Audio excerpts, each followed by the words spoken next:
Okay, everyone. So it's 9 o'clock on the dot by my clock. So we're going to go ahead and get things started. So first, good morning. My name is Laura Della Vega, and I am from the City of Garland Office of Neighborhood Vitality, and I will be the moderator for this session. So once again, you are in the neighborhoods breakout, and this session is making neighborhoods livable for people of all ages. And in this session, we're going to discuss how well-designed, age-friendly communities can foster economic growth, and make for happier, healthier residents of all ages. You'll also learn about community features that impact the well-being of older adults and enhances the quality of life for people of all ages.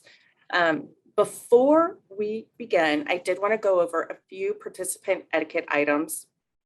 First, let's please try to hold all of your questions until the end of the presentation. We're running other than the huge gap where we were just waiting, but we're running a really tight schedule here. So we do want to allow the presenters to be able to get through their presentations, answer your questions in the time allotted. If your question doesn't get answered, you will have the ability to contact the speaker directly after the summit. Also, during the Q&A time, if you can use the chat feature to ask your questions. I'll be monitoring that. But if you want to ask your questions verbally, just use the raise your hand feature, and I'll do my best to try to call on you on the order that you raised your hands. Also, please limit chat activity to speaker-specific questions. If you start to get a little off topic, and also with questions as well, if you start wading into the realm of some personal situations, I might step in and suggest you discuss those offline with the speaker. Also, I know this won't happen, but if you start to get a bit rowdy, I will use my muting powers, so you have been forewarned. But without further ado, I am happy to introduce to you your speaker for the session, Miss Susan Williams. Susan is the Associate State Director for Outreach, Education, and Advocacy through AARP. So I'll kick it over to you, Susan.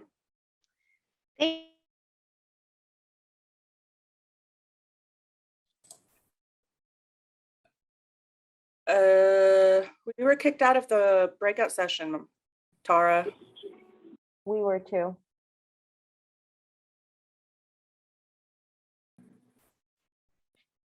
Hi there, sorry about that. We were kicked out of the breakout room. Oh, Susan, I think you're muted. I said it's just part of the go with the flow with doing things virtually these days. I know, sorry. So good morning, everybody. I'm Susan Williams. I'm one of the staff people here in the Dallas-Fort Worth area, and I work for AARP Texas. So there's like big AARP national, but then each state has their own state offices, and I'm part of the DFW area staff folks. So I'm excited to talk to you a little bit today about the AARP network of age-friendly communities. I'm going to go ahead and share my screen.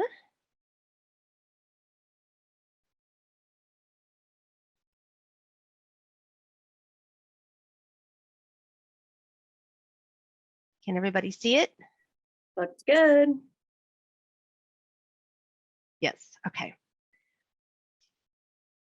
I have to move all of your faces over. Okay.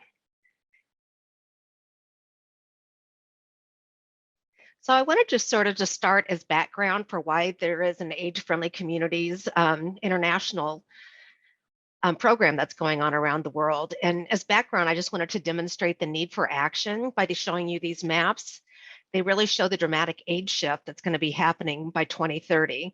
The darker the blue, the more percentages of people 65 plus in those states. So today, almost 46 million people are 65 plus, and that number is going to increase to 73 million by 2030. And worldwide, the population is aging, and here in the US, we're no exception. I like this slide because it's just interesting, because by 2035, there's going to be more people age 65 than there are going to be children in our country. And that's a big change. So our cities really need to be ready to support our growing older adult population, and by committing to preparing for the rapid aging of our population, and by paying attention to the increased needs of older adults in environmental, economic, social factors that will influence the health and well-being of older adults and really everyone in communities. And by doing this, cities are going to be better prepared to serve as lifelong homes for people of all ages. I did want to just throw up the map of the age-friendly network. These are the number of communities in the United States that are part of the network. It is a World Health Organization global initiative that supports communities to become more age-friendly, and AARP is the US affiliate with supporting this network here in the United States. You can see in Texas alone, we have Austin, Brownsville, Dallas, Fort Worth, Houston, Lancaster, San Antonio, and Rowlett are all part of the Age-Friendly Communities Network. So the whole thing is kind of built around domains of livability. So think about the built environment. So like, housing and parks and outdoor spaces, sidewalks, roads.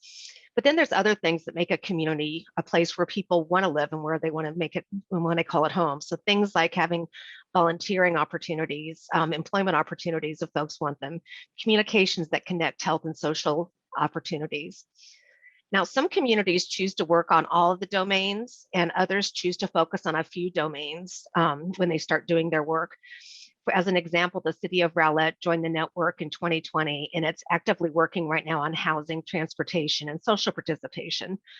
And we'll talk about that a little bit more later in the program, but those were the 3 areas that they really felt they could make immediate change, and where the citizens told them that they thought that they needed the most work.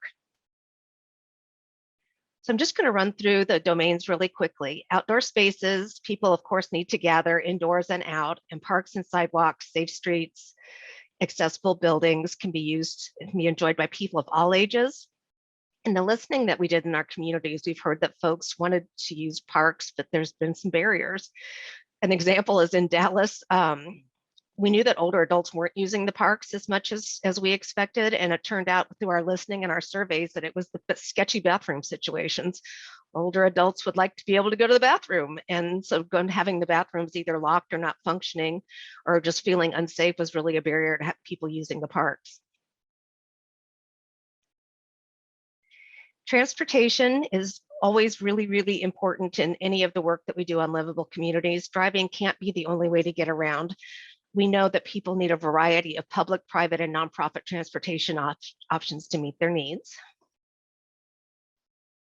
Housing, of course, is another really important one. Most older adults really want to age in place and stay in their community of choice, but in doing so, homes have to be appropriately designed or modified, and if a community includes affordable housing options for a variety of life stages. Housing was really identified by the citizens of Rowlett as one of the main concerns. And then social participation and isolation and inclusion. I mean, regardless of one's age, everybody has loneliness at some point. And I think in this last couple of years, it's even more an issue than it's ever been before. Loneliness can really affect a person's health, their sense of well-being, their ability to stay, in their communities. And isolation can be combated by offering the availability of accessible, affordable, and some fun social activities. I know that from our standpoint at AARP, this last 2 years, we haven't been able to meet in person like we normally do. And so we have changed to do all of our stuff virtually. And it's been fun being able to offer all this different programming than we've ever done before. So we have everything from cooking classes to concerts to how to use the computer to advocacy issues that are all on our website and available to our members and non-members at any point. And I think it's really helped to bring folks together. But I do miss my volunteers. I work with all volunteers, and not being able to see them in person for 2 years is terrible. The 5th domain is civic participation and employment. And an age-friendly community has to provide ways that people can choose to work for pay if they want to, volunteer their skills, and be actively engaged in the community. Domain 7 is community support and health. Communications and information. I was reading the wrong one. we have to recognize that not everybody has a smartphone and access to the internet, and that information needs to be disseminated through a variety of different sources. And I went too far. And the last domain is community support and health. So community health, at some point, everyone's going to become ill or hurt or just maybe need a little bit of help. So while it's important that care is nearby, it's also important that it's accessible and affordable for residents that require any services. So I wanted to pop this one up there. The AARP Public Policy Institute has developed this AARP Livability Index. And it's kind of cool. You can go in and put in your city, your zip code, your house, and it'll tell you where you rate on a scale of 1 to 100 as far as livability around some of the important areas that we consider just kind of things that are important for livability. I did look before the meeting, and Rowlett scored a 49. And it was really access to affordable housing and transportation options and social engagement opportunities that kind of brought that down. Garland scored a 53 and Plano scored a 59. So just to give you an idea, I encourage you to go on there and check it out. It is really interesting. And I mean, it talks about how many parks are within a certain area of your house and access to shopping and all sorts of stuff. So it's just kind of a cool tool that's been developed the last couple of years. And then they asked me to talk a little bit about strategies for mobilizing neighborhoods and some ideas that I wanted to share, learnings really from the pandemic. I didn't know my neighbors that well before the pandemic. And since we've all kind of been stuck in the house for a while and in our neighborhoods, I feel like people got out more and we got to know each other. And it's led to some cool advocacy opportunities in our community. So I guess some strategies to engage and mobilize neighborhoods. First thing first, get to know your neighbors. It's so easy to not do that and to just, I don't know, in my neighborhood, we have alleys. And so we never see each other unless we're in the alley. So making concerted efforts to do things with the community and with your neighborhood, I think is a really great way to start in mobilizing. One really cool thing that came out of the pandemic is there's been a lot of safe streets projects. So folks can apply with the city to have their neighborhood blocked off through traffic for a certain period of time, like maybe a couple of weeks, to allow residents to kind of engage and participate without worrying about the traffic zipping through. I think that's a really cool program. Seen a lot of people starting community gardens. It's a nice way to engage intergenerational groups and serve a purpose of growing food and being outside. Another really good way to engage the community is through volunteerism, particularly like this time of year. You know, food coat or diaper drive might be really great. And one thing that we did at the beginning of the pandemic, when the folks in long-term care facilities couldn't have visitors, we know that we're feeling really, really isolated. So our volunteers organized around the state to send cards. We did handwritten cards and then mailed them to some of the facilities that had more vulnerable populations. And it was just a cool way for the neighborhood to get together and do something that was useful and felt good. Other ideas might be to organize a park cleanup day. That's always a great way to get folks out. And then if you have areas in your neighborhood that maybe don't have sidewalks or the lights aren't really timed right or things that you don't feel are great for walking and pedestrian stuff, is you can do a walk audit or a home fit audit. And AARP on our website, we have different tools for both of those things.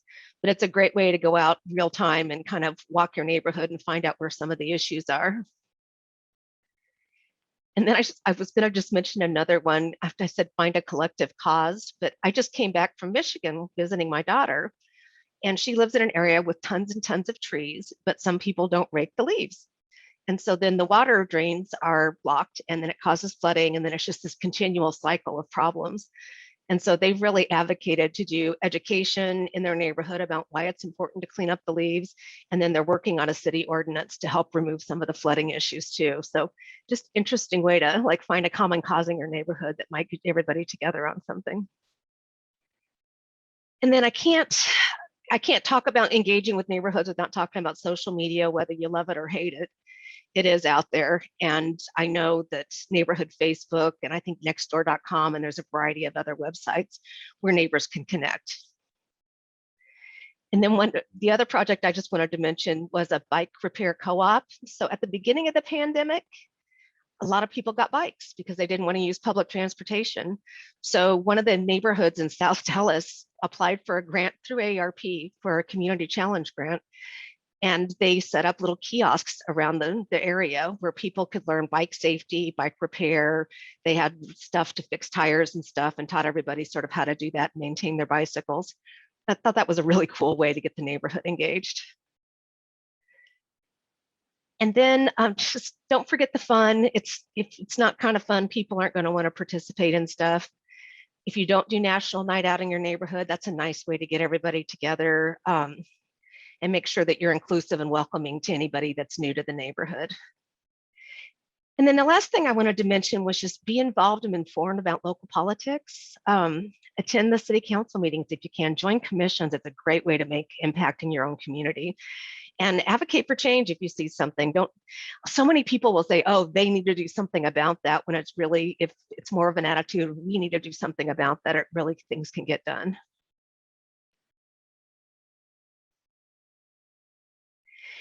And then just some conversation about how you can impact your community locally. In my opinion, I think intergenerational approaches can really help foster social and economic growth for residents of all ages.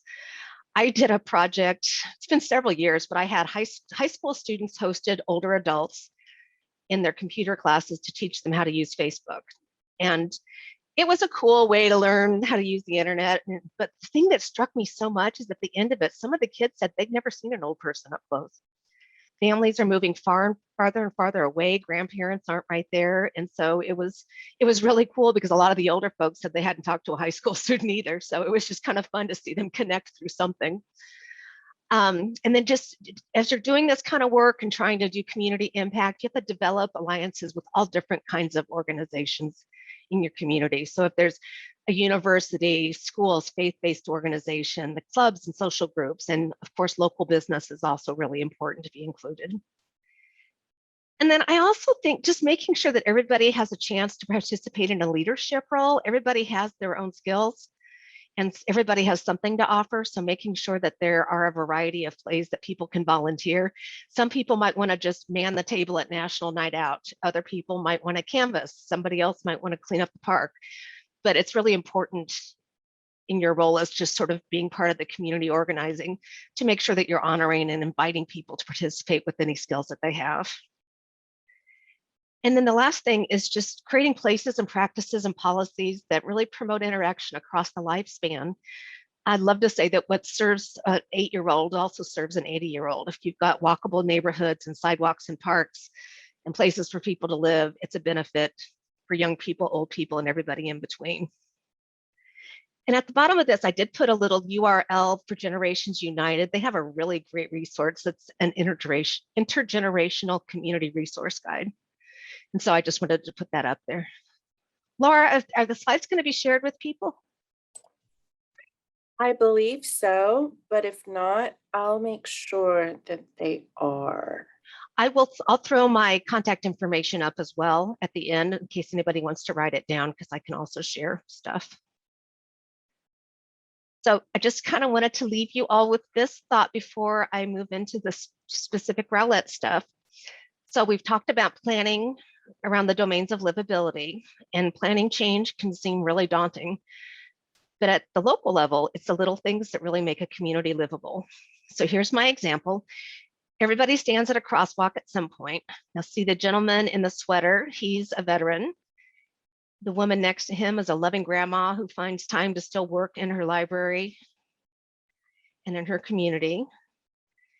The young man with the backpack is a high school student, and the young guy carrying the toddler that is in no mood to sit in the stroller is just trying to get home. So they're all different ages, they have different abilities and strengths, and they hold different statuses on the socioeconomic spectrum, yet they all have one thing in common. And in this case, they have 14 seconds to cross the street before the light changes from green to red. So a lot of times it's the little things like 14 seconds that really make the difference between a community being mediocre and a place to just kind of pass through, or a place that makes you feel like welcome home. It's really the little things that make a neighborhood really livable. So that's kind of the end of my part.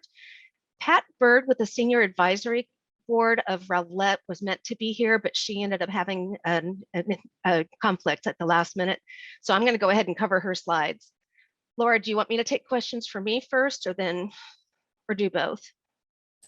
Why don't we go ahead and run through the Rowlett slides, and then we can go ahead and take questions, or however you want to do it. Does anybody have a burning question for me, or shall we? Okay, well, let's talk a little bit about Rowlett then. Rowlett became an age-friendly community. They were the very first community in the country in 2020, which we kind of did that on purpose. We made sure that we got the application in just at time so it would be approved the first day of 2020, just for fun, not knowing that 2020 was going to be so much fun. So the Senior Advisory Board and the Park and Recreation staff are the ones that have really taken most of the lead on this project. And then they have 3 stakeholder teams that they work with as well. So, oops, apologize. So the vision that they came up with was all community stakeholders support Rowlett's strategic initiative of quality and life transportation and neighborhood livability by fostering an inclusive community of all ages who choose to live, work, and play in Rowlett. And their mission is Rowlett is committed to creating an age-friendly culture and diverse community that promotes positive elements as a city and as a place for everyone to participate as they grow and thrive. So they shared that with the stakeholder groups to make sure everybody was in agreement. And then, as I mentioned earlier, they really did decide to focus on housing, transportation, and social participation. And that was really after going through all of the survey results and having some listening sessions. And really the whole point of the age-friendly work is to ask people what they need, not tell them what they need. And so this listening part of the project is super important. And that's really how Rowlett managed to narrow everything down. So their housing program involves current homes and houses being built suitable for seniors, housing options for different incomes, ages, and life stages. Transportation includes sidewalks, crosswalks, bicycle lanes, public transportation options, because driving just can't be the only means we have to get around. And again, social participation to address loneliness that can be debilitating and combat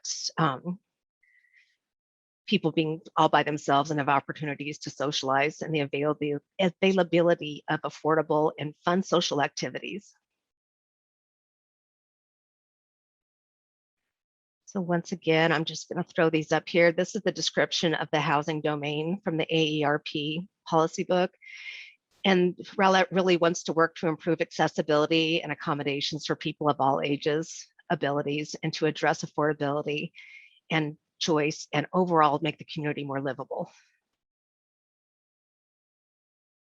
In transportation, it's the vital link that connects everybody. It's so interesting when doing this work. You can have all the social activities in the world, you can have houses, you can have employment opportunities, you can have volunteer opportunities, but if people can't make that connection to get to where they need to go, it's really where it all falls down. So this is transportation is one of the really key things to work on. And I was really pleased to see that that's where they started. And here's a description of the social participation and inclusion. And basically, they just want to ensure inclusive programs that provide opportunities for older residents to socialize and engage their peers and with younger people to keep older adults active, engaged, and included. Just to explain the process a little bit, this is a chart that sort of shows the whole process of when a community might want to become an age-friendly part of the network through doing the whole thing. So a community can apply for enrollment and they're accepted, and you don't have to do any tests or do any of the stuff before that. You become part of the network. And then the first year, you really conduct surveys and listening sessions and talk to people and find out what's needed. A lot of times I feel like we start out thinking we know what's needed, and then it's little things like the bathroom issue at the parks in Dallas that, you know, kind of come to a head as you go out and actually talk to people and ask them what it is that they think they need.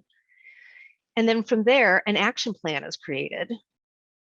And then it goes into implementation phase. And then every 5 years or so, we do a little project assessment and a status update. And so this is what has been done so far in Rowlett.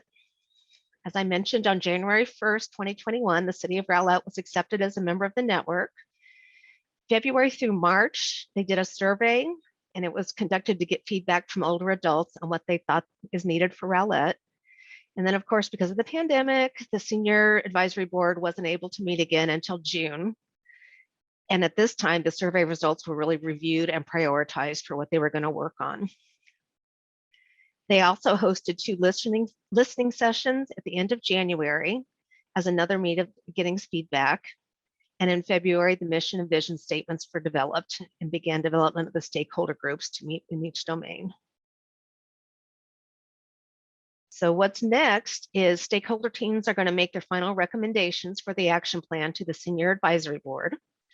Then the Senior Advisory Board will approve the action plan and make its recommendations to Council. Council hopefully will approve, and then the action plan gets submitted to AARP to be part of the network. And then after that, implementation of the action plan will begin in 2022. And then they'll continually, it's just a continuous process of improvement. And in 2025, they're going to do an evaluation and progress report. So that's what Rowlett's been up to.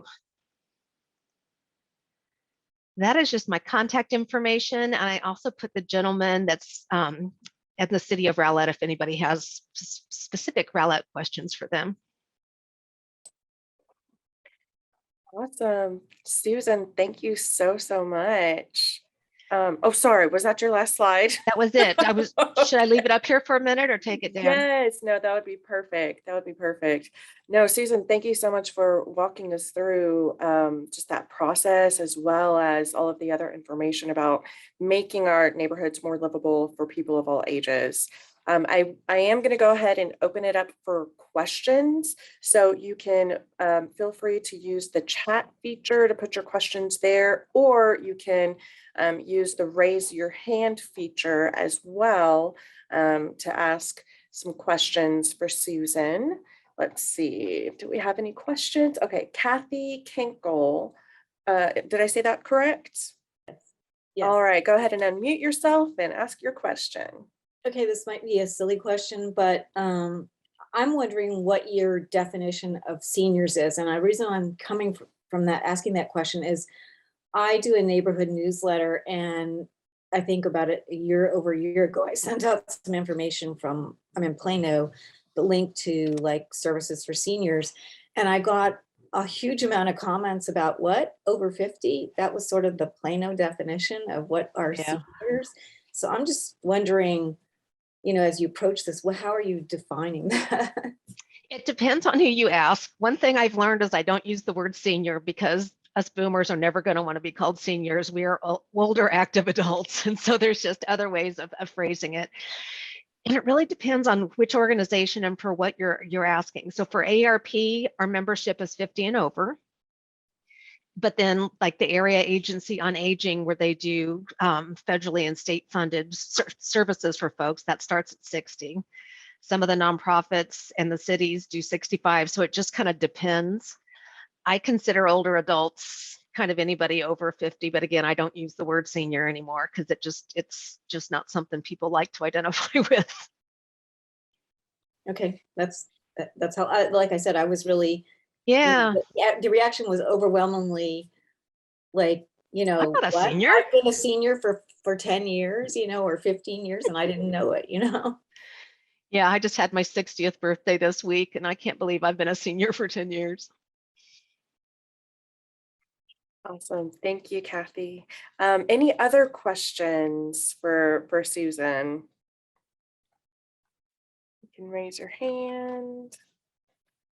I'm also going to be pasting or posting some contact information into the chat for the Plano Senior Center, as well as the Garland Senior Center. So if you're joining us from these different cities, those are the respective contact information as well. So I know a lot of older adults tend to go to the rec centers too, not just necessarily the senior centers. So that's always another good place to find people that might be gathering.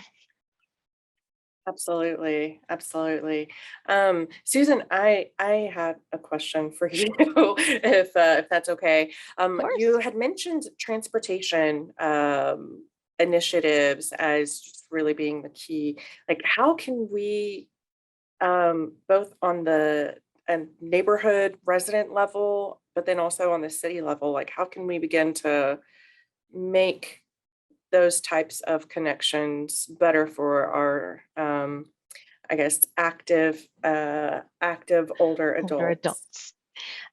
Perfect. I think that you need education. So people need to know kind of what's out there. The public transportation has a lot of different words that don't necessarily mean anything to anybody, like paratransit and last mile and all sorts of stuff. So I think making sure people know what's out there, what's available, and what it's called and how to access it is really important. And then sometimes it's just not adequate enough. There was one area, I'm sorry, Jade just sent something up on the screen. There was one area that we were working with that had, I think it was 2.5 miles between bus stops. And now I don't care if you're an older adult or if you're 18 in a Texas summer, walking 2.5 miles to get to the bus stop, to get to the grocery store, to schlep all your stuff back isn't good enough.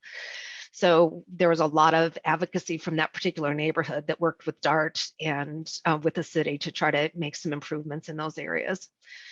So identifying your services, making sure people know about them, and then if there's gaps, trying to fix them.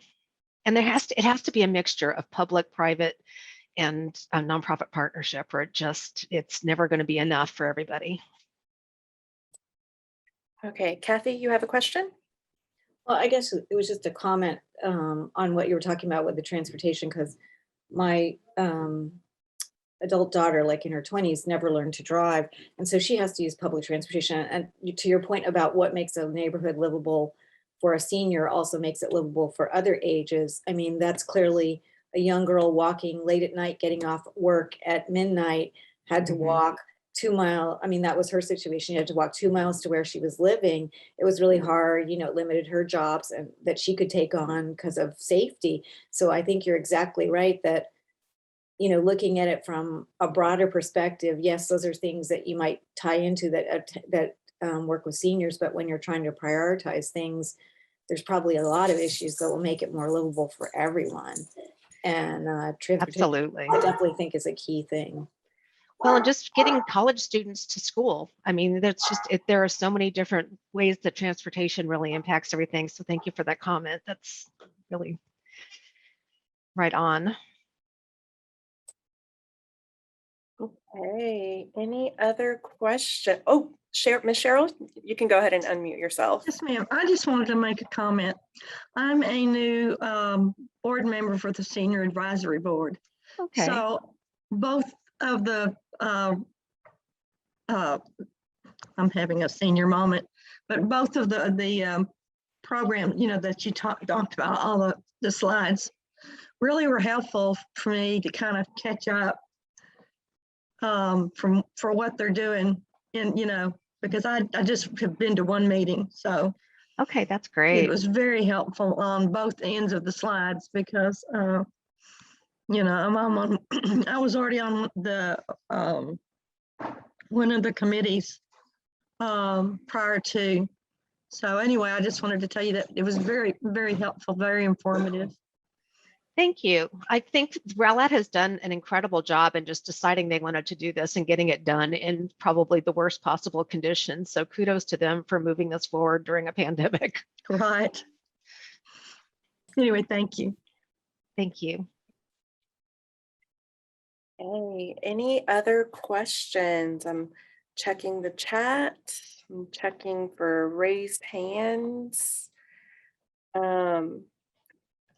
If no one else has a question, I have another question. Sorry, Susan. No, go ahead. So one thing that we encounter often, you had mentioned earlier in your presentation that older active adults like to, I guess, age in place and stay in their homes and have Stay in their that. community of choice is what I usually use, because it's Yes. also, it's not just your house, it's your church, it's your friends, it's your neighborhood. So it's more than just a roof over your head. Yes, no, absolutely. How, are there any resources that you're aware of?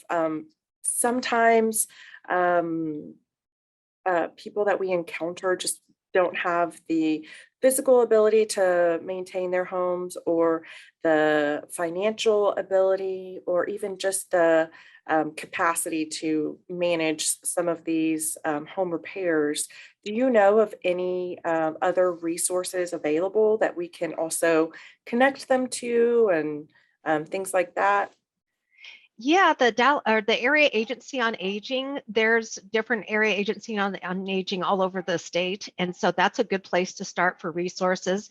You can also dial 211 and just say, I'm having trouble paying my electric bill, or my mom's having this issue with whatever, and they can help direct you to the appropriate resources within cities, but also within nonprofit communities. And then, just because you talked about affordability, I want to bring up one other thing that I'm really kind of fascinated with, and they're called accessory dwelling units. They used to be called granny flats. So it was, you put a little house in the back of your property.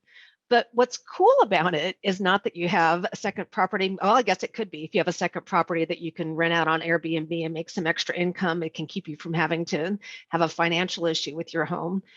But it's really also a really nice way for older adults to move into the smaller place possibly, and then their kids and family move into the bigger place, and then everybody still stays together and that caregiving kind of goes on. It's also a great way, if your person that you're caring for has to have a caregiver full time, it's a place for them to stay. So it's got a bunch of different benefits. I'm not sure what the situation is with accessory dwelling limits in the 3 cities that we're talking about today, but that's something I just think is really a fascinating new development. It's not even new. It became really popular post World War II, and then they made it illegal. So it's coming back now. Wow, that is interesting. Any other questions? I'm looking for hands up. We have about 3 more minutes left for questions.